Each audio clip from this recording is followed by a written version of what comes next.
First, we've got thermochem. That is going to be the how heat changes during a chemical reaction. Whenever you have any chemical reaction, no matter what's going on, there will always be some heat transfer.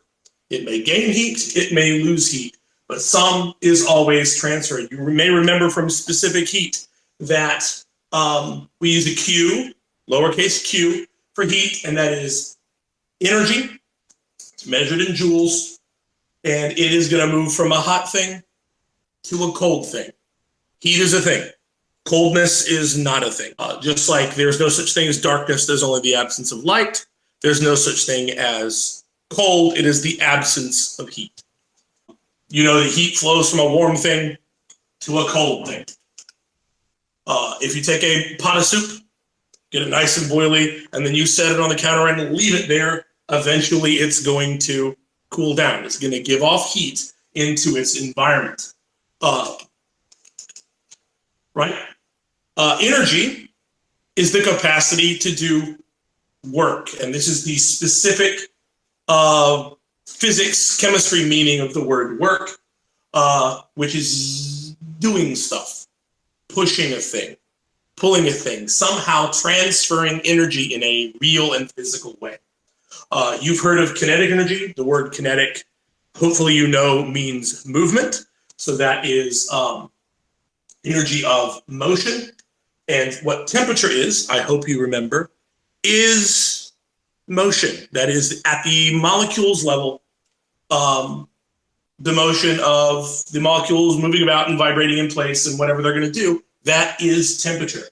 Potential energy is due to position. This roll of duct tape that will try to get well lit has potential energy because I'm holding it up. If I drop it, the potential energy became kinetic energy. Most of the energy we're going to be dealing with is chemical potential energy stored in the structure of molecules in the bonds. So the first law of thermodynamics is the conservation of energy. You've all heard this before. Energy can't be released or destroyed. And every chemical reaction is either going to release energy, it's going to let energy go, or it's going to take energy in, giving us our two terms. Exothermic, exit, heat. That's literally what it means from Latin. That's going to release heat. And endothermic absorbs heat into its environment. Endo, enter, heat in. We're taking heat in if we're endothermic. This is a little counterintuitive because usually when we say endothermic, we think of things being cold. They're absorbing energy because if I touch them, I'll feel it cold because it's absorbing energy from me. But I'm not in the system. We're talking about the chemistry that's happening here, and the chemistry isn't happening in me. I can just reach out and touch it. So it's a little counterintuitive, but if you think it through, it actually makes sense. Look, too fast. Nope, not too fast. We're blinking. So if heat is flowing out of the system is losing heat, exothermic, and we think of those things as hot, because when you grab a thing where something exothermic is happening, you feel the heat leaving the system and entering your hand, entering your face. A campfire is exothermic because it's burning. The chemical reactions are releasing heat. The system, the actual wood in the campfire, is losing energy to the surroundings, which includes you. And endothermic, same thing in reverse, bringing it in. So anytime you've got an equation, you've seen plenty of them, they'll now have a heat off to the side. In this case, right here, 1625 kilojoules. We have this reaction.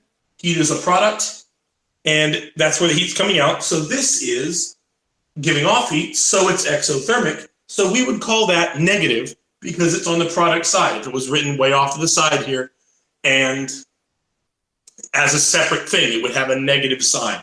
If it's on the product side, heat is given off. kJ is kilojoules, measuring heat, which brings us to a big term, enthalpy. Quiz question number 1. And that is a change in heat at a constant pressure, which means it's not doing any work on the environment. It's not like pushing open a balloon or something. That would be doing work on the environment. And this is basically still heat, but more specifically defined. So here's another one. This time our heat is on the reactant side. So heat must be being absorbed. We're putting heat in to make this ruin happen. So this one is endothermic. Okay, we have heat can be a reactant, it can be a product, and you can work it the same way as you did reactants and products and any of those other things. Here's that word again. I know how much you guys love stoichiometry and complaining about it and wondering why chemistry has to be so darn mathy. But this is the last time and then it's over. It's over after this. It's okay. So, how much heat is actually produced is dependent on the moles of reaction. Again, how many batches, and we can use it exactly the same way. So we got hydrogen combining with fluorine here to make 2 HFs, and we have a negative 536 kilojoules. So if I have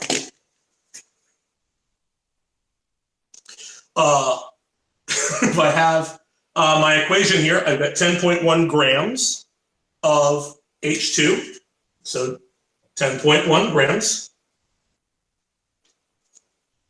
Do the same thing we always do. We go to the periodic table, 4 molar mass, 2 grams H2 per 1 mole. That cancels with that. And it looks like for every 1 mole of hydrogen, we're going to make negative 536 kilojoules, right? Cancel, cancel.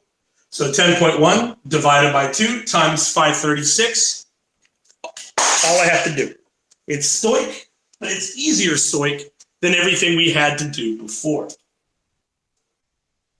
Next up, cool concept. Entropy. Entropy is chaos. Entropy is disorder. Entropy is randomness and the natural state of all things. So, where entropy is a number, it is at the molecular level of every which way a molecule is moving, can move. All of that is entropy, and it is shown by a delta S. Entropy is low if something is very organized. Imagine a deck of cards, fresh out of the pack. Everything is in the order that the manufacturer put them in. Everything is in suits. Everything is in a number. It's all very nicely ordered. If I shuffle the cards, I'm going to add more entropy. If I throw the cards up in the air and they go every which way, I've added even more entropy. If I tear them up into little pieces and then put them in a leaf blower and spray them all over the neighborhood, there'd be even more entropy. Hopefully that gets the idea. So if you want to have an image of what that should look like, think of perhaps your bedroom or my desk, if you still remember. So the natural state of all things is to move in the direction of increasing entropy. If my desk is really messy, how am I to get it organized again? I would have to put in energy.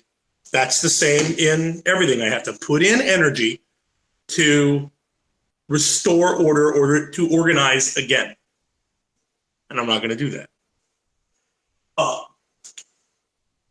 So how does that increase in a reaction? Whenever we change phase, we change between solid and liquid and gas, entropy is going to change. Solids have very little entropy, small freedom of movement. Liquids kind of medium, and gases bounce around every which way. So gases have way more entropy. If you break it into more parts are going to have more entropy than the whole because you have more things now. So you're going to have more entropy typically on whichever side of the reaction has more things, especially if those things are gases. Good rule of thumb is whichever side has more gas has more entropy. Temperature going up generally makes entropy go up. This reaction here, I got 1, 2, 3 moles of gas on the left, 1, 2, 3, 4, 5 on the right. So the product side will have more entropy. Increasing entropy is a positive delta S. Decreasing entropy is a negative delta S. So normally this would be where we have a bunch of examples and you guys, I ask, and then we get an answer and explain, and you get an answer and explain.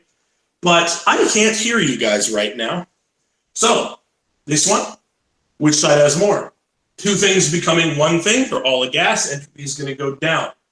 Gas becomes aqueous. It is now trapped underwater, so it's going to have less entropy. Liquid becoming aqueous. That is more randomness than you had just from being a liquid, so that one's actually going to go up. This one becomes a solid, that one's going to go down. This is a solid, splits into two aqueous things. That's going to be a big entropy increase. A gas and a liquid combine to become an aqueous. That is going to go way down because we're losing a gas. When a chemist says the word spontaneous, they mean something that can happen on its own without us having to pour extra energy in there. A reaction that is spontaneous will happen eventually, perhaps not immediately, but it is naturally what's going to happen. If I take a glass of ice water and I put it outside in the heat, it's going to melt spontaneously on its own. I don't have to do anything else. Iron is going to rust on its own because that's what happens to iron when it's exposed to oxygen. It's going to happen a lot faster if it's wet, but it's still spontaneously going to happen on its own. What determines whether something is spontaneous is based on both heat and how much disorder it is. More disorder makes it more likely to happen. More heat makes it more likely to happen. So, if we're exothermic, we're going to release heat. That's good for a reaction. Entropy is going up. That's good for a reaction. This is going to happen for sure. If we're absorbing heat, but we're getting more disorder, maybe, maybe not. Kind of depends.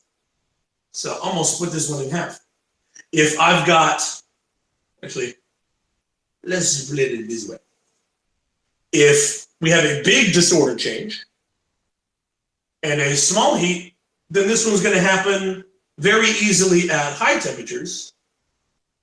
At high temperatures, but not at low T. This one's going to be the reversed. When it's exothermic, at a low temp, this is fine. But at a high temp, this isn't going to work. And this one's not going to work at all. Because both factors say no reaction. So if I'm exothermic and I'm disorder, the reaction is going to be spontaneous every single time. But just because we're getting greater disorder and exothermic does not mean that only that is spontaneous. So ultimately, what's going to determine whether it's going to happen is something we call Gibbs free energy. Nope. Too dark. Better? Better. Okay, so this is our equation for Gibbs free energy. Gibbs free energy is energy that is available to do work. Energy that can actually be used for stuff. It's not tied up in entropy. Our equation is delta G equals delta H minus T delta S. And that is Gibbs free energy equals enthalpy, delta H, minus Kelvin temperature times entropy. And all of these values are talking about the system, not the surroundings, not what we see, what is in the jar where stuff is happening. So if delta G is negative, it's spontaneous. That reaction will happen.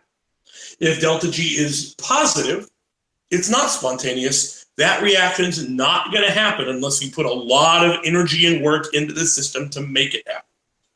If delta G is 0, well then you, my friends, are at equilibrium.